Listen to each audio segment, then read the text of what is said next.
This is a new logo for the Los Angeles Clippers. It's causing a bit of a stir. So today, we're gonna take a look at this new logo, take a stroll through history, looking at legacy Clipper brand design, and even try my own hand at making a new logo myself.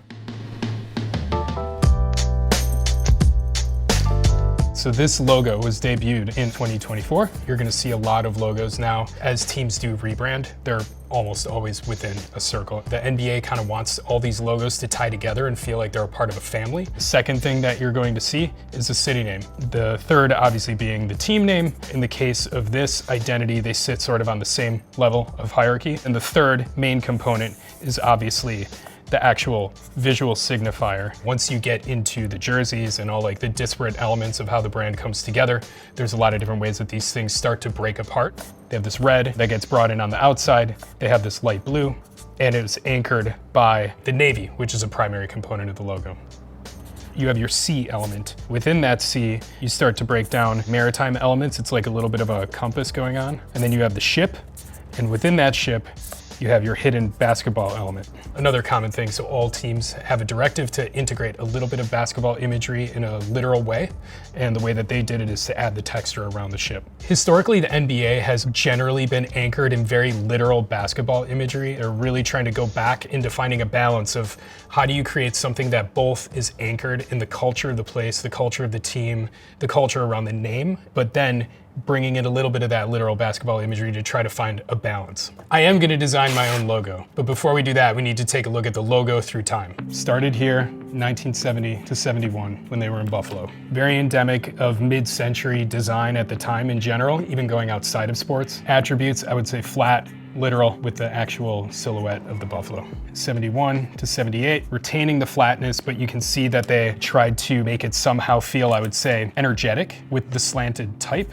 while still maintaining some of the visual references from the logo before. It's almost more like a 3M or IBM kind of mark than a sports team. So from 78 to 82, they used this mark when they changed the name to the Clippers. Much loved by the fans. I feel like there's, a lot of kind of like retro love for this. This pennant was developed in 2018, so I think that just the fact that people still want to buy this merch with this mark on it tells you something about how much people have kind of like a latent love for this, even if the team looks different and behaves different from a brand perspective now. So for me, the main elements are the sails, downward facing sails that are very specific to what is the historical Clipper ship. A Clipper ship was an old school, massive sailboat used for the initial global supply chains. One thing I think was smart through the filter of mid-century modern design is the allusion to the basketball. Is it a basketball? Is it a sun? It brings it into the narrative around the logo, but it's a step too abstract, I would say. They had this mark from 82 to 84 while they were still in San Diego. There's some inherent challenges in the way that the initial logo worked, which they eventually walked away from. These sort of like energy lines that are going through the basketball were shooting off the front. They got rid of that. This one is the first one that brings in the actual basketball, which helps to address the challenge of the name. I don't know the history behind the type, but this was very like a distinct piece of type. It's very close to the Lakers type, but obviously, that started while they were still in San Diego, so I think that was a little bit of a happy accident, to be honest. The team moves to Los Angeles, and from 84 to 2010, they used this version. So they had 4 logos from 1970 to 84. Why did this logo stick from 84 to 2010 when they moved to Los Angeles? I mean, to me, the obvious answer is it was just like baked into the zeitgeist at that time. It just felt like something that was a defining visual of the NBA. Teams like the Lakers, the Bulls, the Celtics, those are all kind of like the classic teams that come to mind when you think about sports identities and timelessness. And I think that this logo falls into that category. 2010 to 2015, they did a subtle update. They switched the typeface that spells out Los Angeles. They made some adjustments to the core script of Clippers, which in my opinion still has some readability issues. And they made some subtle adjustments to the basketball. So you can see that the lines here are moving in a different direction as opposed to here. 2010, 2015, you're moving fully into digital design at that point, whereas the 70 to 71, all the way up through 84, those are hand-drawn, cut down into photostat. They had to photograph them with a camera, go through all these photographic processes to actually add color and render the final logo. These are all hand constructed. 2015 to 2018. They're taking the city name out of it in an obvious way. It gets put into this lockup. So the city name is very subtle here. It's really just in this LA, which alludes to that classic LA lockup, you know, like this thing. So here, subtle change, but you have 2018 to 2024. You know, they really didn't do much beyond a tweak to the colors. So they toned down both the red and the blue, added a little bit more black to both of those tones just to make it feel like richer and deeper. And so we just broke this one down, but this is where we are in 2024. So we've been looking at these flat logos, but in order to really understand how they work, you got to look at it on a jersey. Starting in the top left, you can see in the original San Diego Clippers logo, they were trying to go with something that felt a little more endemic of the time, as opposed to the Celtics, who were doing something that felt a little more timeless and more in a varsity style. From here, this is how the logo adapted to the jerseys in that iconic era. And it's interesting, you know, you start to see how you have your logo, but how does that then translate to a pretty like distinct style of lettering that comes out in the jersey. Top right, you can see in the more modern era, they transitioned into just like a pure script. If I wanted to be a real nerd, this is definitely Stahl's script, which is a pretty standard varsity script. It really has no direct visual reference to the logo, but that's intentional, and that's something that you see a lot of teams do in the modern era. That rebrand that happened in 2015, it brought this really bright, vibrant red and blue, which on the black works pretty well, but you can see where that kind of like vibration would potentially cause a problem for, you know, filming the games itself. On the left, this is much deeper, it screams a little less, and on the white jersey, it stays extremely readable. I have a couple physical jerseys here. You get a feel for how these colors were breaking down, how this script comes in only for the jerseys. So as we move into the 2015 era, they were using the word mark from the actual logo and just literally pasting that on the front of the jersey. You have the city jerseys, which you have this black letter type, but then you have the logo in the bottom corner that is anchored in the core identity, and it's used as a support to this thing that's meant as like a more kind of like cultural extension of the brand. That's always the first step in making a new identity. From here, we're gonna take a look at making our own. Ideally, this kind of exercise, you spread this out over as long of a period of time as you can and figure out different narrative ways into the identity. My first thought is this thing just needs to function as a circle. For me, that's kind of like the main parameter of it. But then within that, I mean, you know, it can be anything.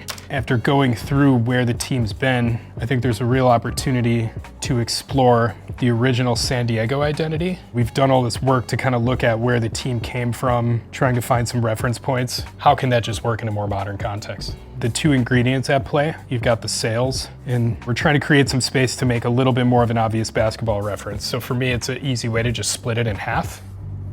Conveying energy and forward momentum in a logo is not easy, especially something like this, because you're given parameters. You know, usually you don't have too many colors to work with. You don't have a lot of space to work with. These things need to operate at a variety of different scales. They need to be quick. They need to be able to break apart and work in a lot of different places. So I think in theory here, you know, what I'm really trying to do is just map out how does this thing work from a formal standpoint, and what's the positive and negative space. In its most reduced form, you want this thing to work in one color. The color that you add to it is just an additive ingredient. I've got the sails. I've got like a basic framework for how I think the basketball can work alongside that to help carry that upward momentum. I'm building now what that outside container is going to be for the type. One thing that I think is a little bit missed in how some of these Roundel logos are working, there doesn't tend to be a lot of other elements that work in this outside capacity outside of the type. How can we bring in another element that could set the framework for a larger brand system? Kind of like a nice idea of these little like diamond anchor points that are referencing the sails. You can imagine these breaking off and becoming a pattern or becoming a design element for the jerseys. So this, what I'm really just trying to map out is not so much the lettering style, but it's really just trying to think about, okay, how can this type wrap around? And so part of the reason that I wanted those diamond elements in there was to think about something else to help anchor the mark, because usually it's kept a little blank. This is all subject to change based on how this actually works once I'm doing the real typesetting. In all of my brand work, I always start with typography. Brand ideas like this can be a different kind of challenge because it's so dominated by the visual story that you're trying to find. So it sort of forces me to work in a different way than I'm like more naturally inclined to, which is nice. There's no one size fits all way of approaching these things. Could you imagine rebranding the Bulls? Could you imagine changing that bull? Absolutely not. That's what you're aspiring to, in my opinion. The aspiration is not just new, it's to be lasting. Right now, I'm just filling out the type a little bit just to try to get a feel for the balance. Probably needs to be a little bit more angular to tie back to the diamonds and the sails and that sort of look. But like weight-wise, this is starting to feel right.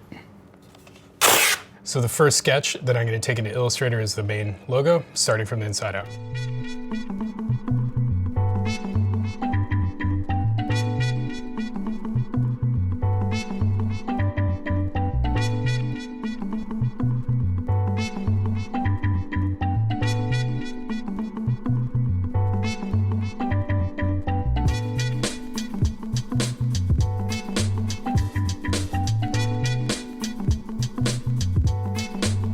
One thing that I'm missing a little bit in how the new logo functions is like a little bit more color contrast. If it becomes too navy dominant, you lose some energy. Thinking about how to select the right typeface for this, one that like immediately comes to mind that I just picked up a bit ago.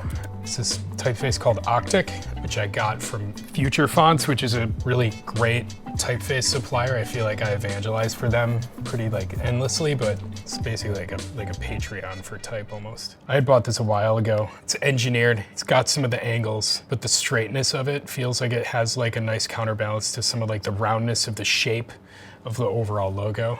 So something like that. That's not perfect, but it's close to what I'm talking about here.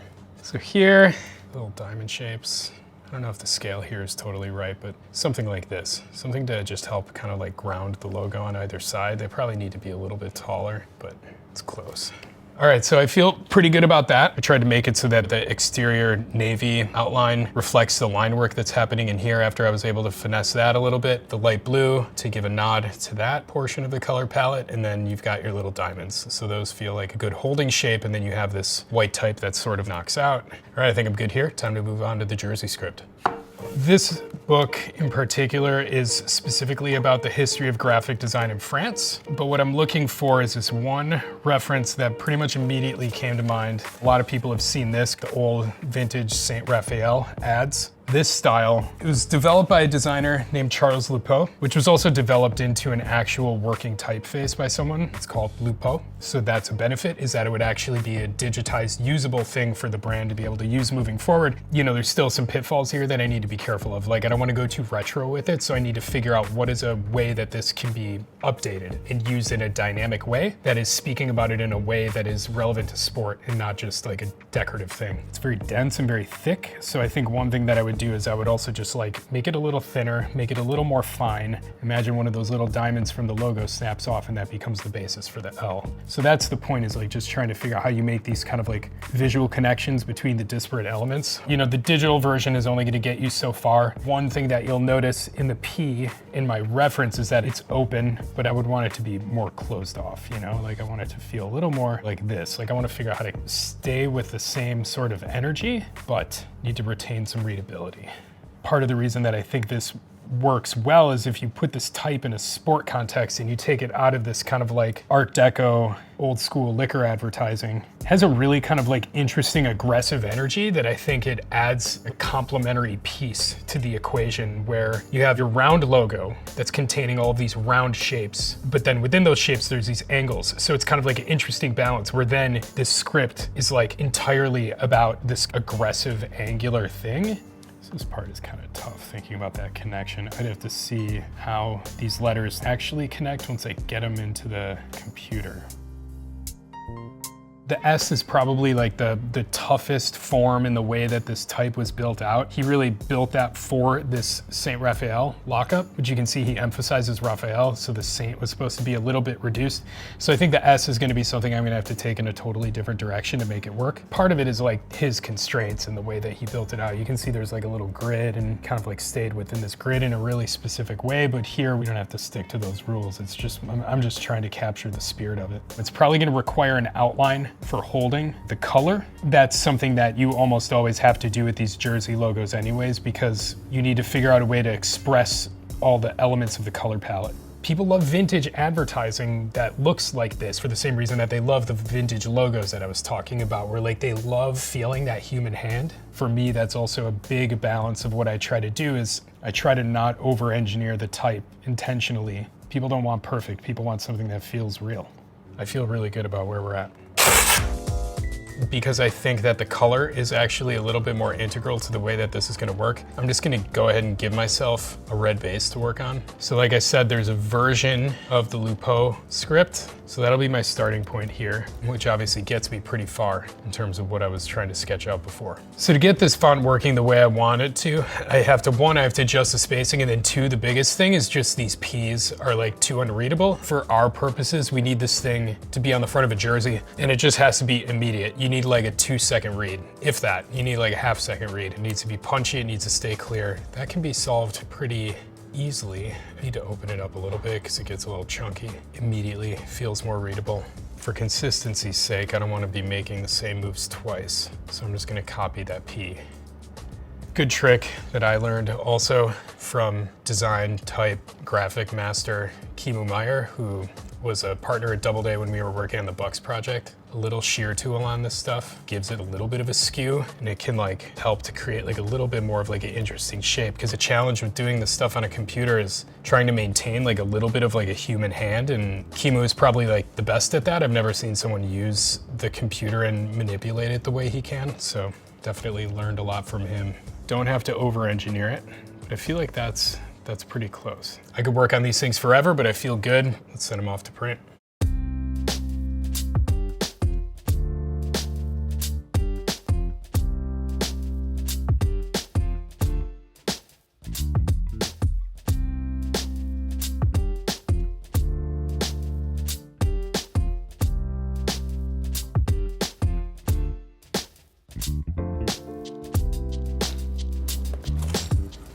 All right, feel good about it. That like deep navy on the red definitely pops, feels really, really strong. This I feel very good about as well. You know, there's still some work to be done, I would say, in terms of like how it gets applied, how it would appropriately fit on like a jersey or a short or where the seal would live. But as a core lockup element, like all put together, dead center in the middle of the court, I think it would really punch. I mean, think about these as like a package deal. I mean, for me, I think so systematically about the way identities come together. So like if I had these two components, I could build a whole brand world out of this thing in like a week's time. This typeface separating out and becoming kind of like the core basis for how you do your marketing and your messaging. And then, you know, this diamond could break out and become like a little diamond pattern that you build out.